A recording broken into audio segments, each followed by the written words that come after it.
মানিকগঞ্জ সিংগারে সমাজের প্রতিবন্ধী, অসুস্থ ও অসহায় পরিবারের পাশে দাঁড়ালেন আগামী সিংগাইর পুরসভা নির্বাচনে মেয়র পদপ্রার্থী এফএম রিপন আক্তার।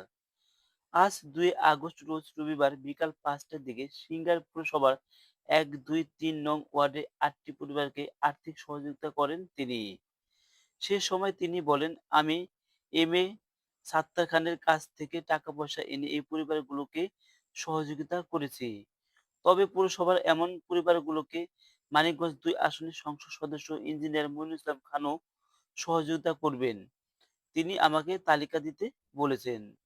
আপনারা সবাই সাত্তার সাহেবের ও মানিকগঞ্জ এমপি মইনুল ইসলাম খান শান্তির জন্য দোয়া করবেন।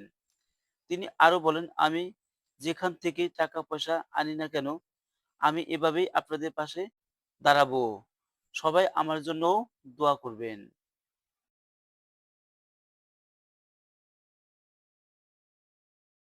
সিংগার পৌরসভাটা বেশি বড় না, ছোট পৌরসভা। কিন্তু পৌরসভা শুধু নামেই পৌরসভা, এটা কার্যক্রম এরকম না। যেমন পৌরসভার আমি আজকে 3 নং ওয়ার্ডে মধ্যপাড়া বলে এটারে, এই মধ্যপাড়া ঢুকছি কিছু আর্থিক সাহায্য করার জন্য। সেখানে একজনকে দেওয়ার কথা বলে আমি আইসা দেখি এই ছেলেটার কথা আমি জানি না।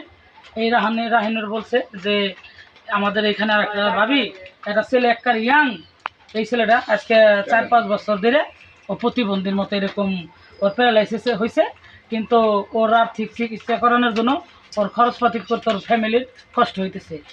আসলে ওরে যা দেখলাম, এরকম আরও 3-4 জনরে আমি আসার সময় সাহায্য সহযোগিতা করে আসছি। ও যা দেখতেছি আসলে এদের ফ্যামিলিগতভাবে এবং ফ্যামিলির অবস্থা তাতে খুবই করুণ কাহিনী। আমি আসলে ছোট্ট একজন ক্ষুদ্র মানুষ, আমার একজনের সাহায্যে, আমার প্রচেষ্টায় আমি চাই ওকে সাহায্য সহায়তা করার জন্য। সামনে পৌরসভার নির্বাচন, আমি পৌর মেয়র প্রার্থী। আপনারা আমার জন্য দোয়া করবেন, আমি যেন এরকম দুস্থ এবং গরিব অসহায় মানুষের পাশে সবসময় থাকতে পারি।